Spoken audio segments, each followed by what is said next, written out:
नमस्कार, म राजेश हमाल।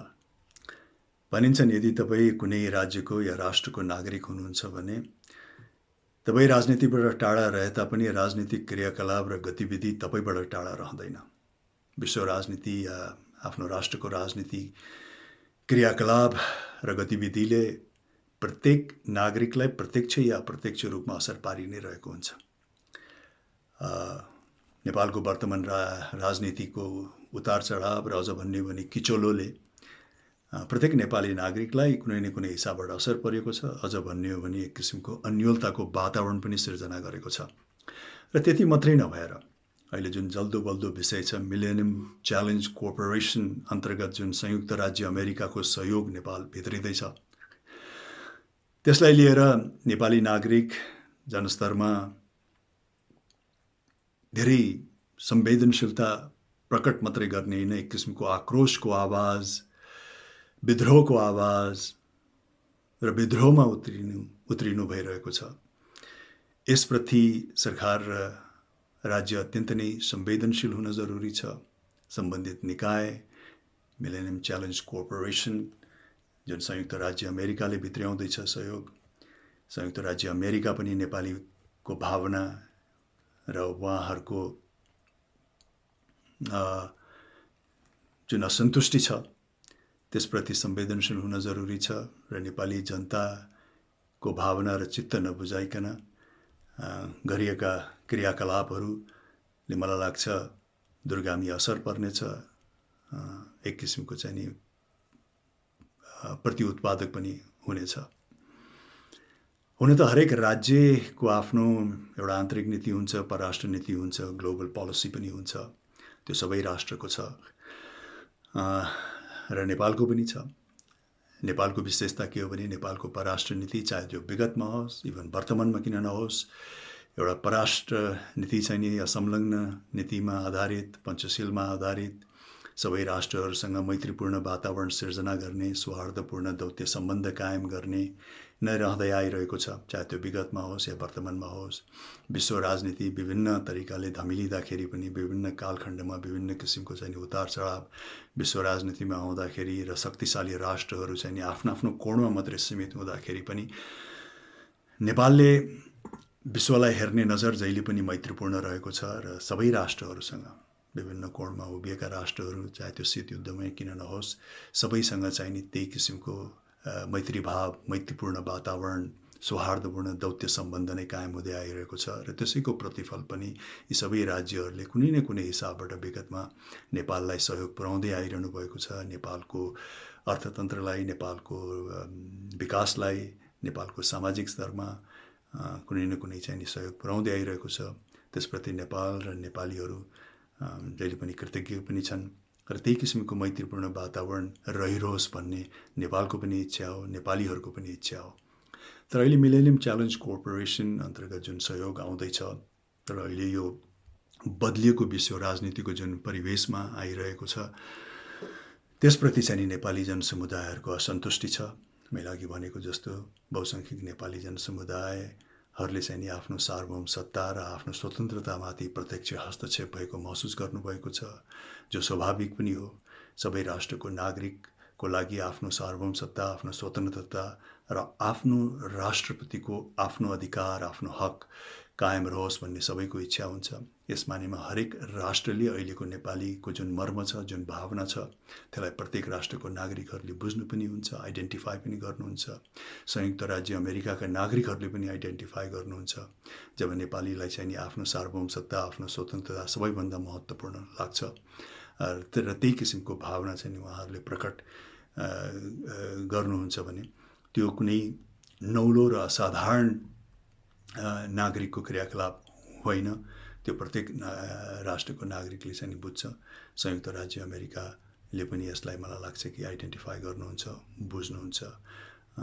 त्यस मानेमा यो जुन असन्तुष्टि छ नेपाली नागरिकको लागि यो अहिलेको सम्झौतालाई लिएर, एमसिसीको सम्झौतालाई लिएर, त्यसमा स्पष्टता गराइदिने, पारदर्शिता गराइदिने र हरेक बुद्धावान नेपाली जनसमुदायहरूलाई चित्त बुझ्दो वातावरण सिर्जना गरिदिने चाहिने संयुक्त राज्य अमेरिकाको र नेपाल सरकारको उत्तरदायित्व बन्छ।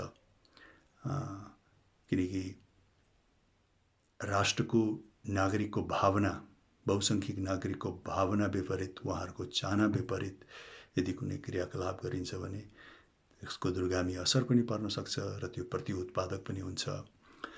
र आजको घडीमा चाहिँ विश्व राजनीतिको समीकरण केही बदलिएको छ, वातावरण बदलिएको छ, शक्तिशाली राष्ट्रहरूका भूमिकाहरू परिवर्तन भएको छ र आज यो इन्फर्मेसन एजमा, इन्टरनेट एजमा हरेक राष्ट्रको क्रियाकलाप गतिविधिबाट हरेक राष्ट्रको नागरिकहरू, विशेष गरिकन युवाहरू चाहिँ सचेत हुनुहुन्छ, जानकार हुनुहुन्छ।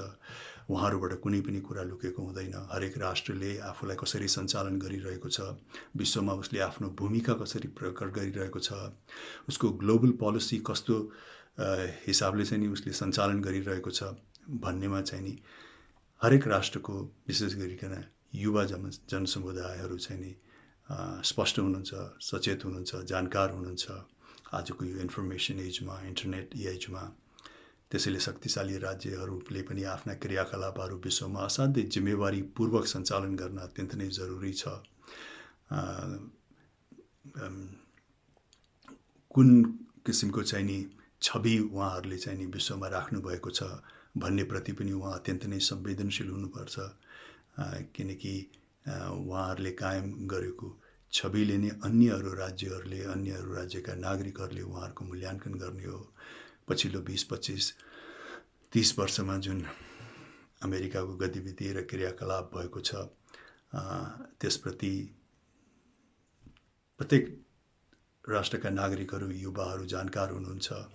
चाहे त्यो अमेरिकाको अफगानिस्तानमा भएको भूमिका किन नहोस्, 20 वर्षको उपस्थिति र $2 ट्रिलियन को चाहिँ खर्च बापत भएको जुन परिणाम छ त्यसलाई पनि सबैले निहालिरहनु भएको छ र अन्य राष्ट्रमा पनि जुन क्रियाकलाप भएको छ त्यसलाई पनि नजिकबाट निहालिरहनु भएको छ।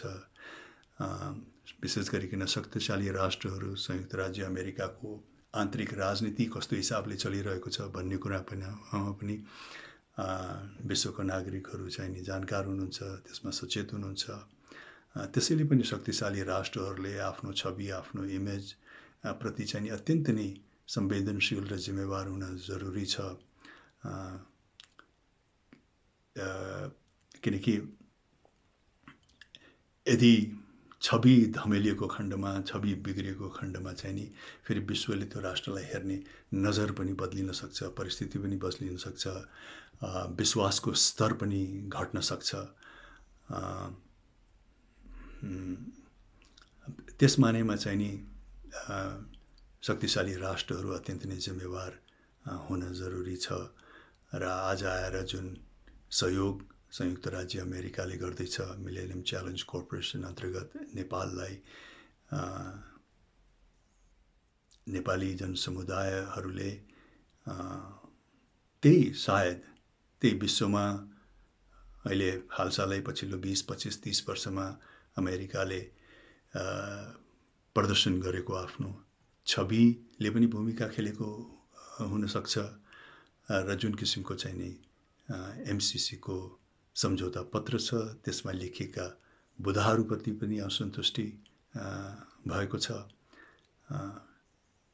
त्यसैले एउटा ठुलो जिम्मेवारी छ शक्तिशाली राष्ट्रको लागि कि आफ्नो छविप्रति अन्य राष्ट्रको नागरिकहरूलाई विश्वास दिलाउनु र उहाँहरूको असन्तुष्टिलाई चाहिँ नि स्पष्ट पार्नु मा चाहिँ नि ठुलो भूमिका रहनेछ र यो भूमिका निर्वाह गर्न संयुक्त राज्य अमेरिका तयार रहनुपर्छ। किनकि कुनै पनि राष्ट्रको नागरिकको चाहना र भावना विपरीत त्यो मुलुकमा गरेको क्रियाकलाप कहिले पनि सौहार्दपूर्ण हुँदैन र त्यसले दूरगामी असर पार्छ र त्यो प्रति उत्पादक हुन सक्छ। त्यसैले यो मिलेनियम च्यालेन्ज कर्पोरेसन लाई लिएर नेपाल सरकार र संयुक्त राज्य अमेरिका नेपाली जनसमुदायको भावना र उहाँहरूको असन्तुष्टिप्रति चाहिँ नि उहाँहरूले स्पष्ट रूपमा स्पष्ट्याउन र प्रत्येक नेपाली नागरिकको चाहिँ चित्त बुझाउन अत्यन्त नै आवश्यक र जरुरी देखिन्छ। Thank you.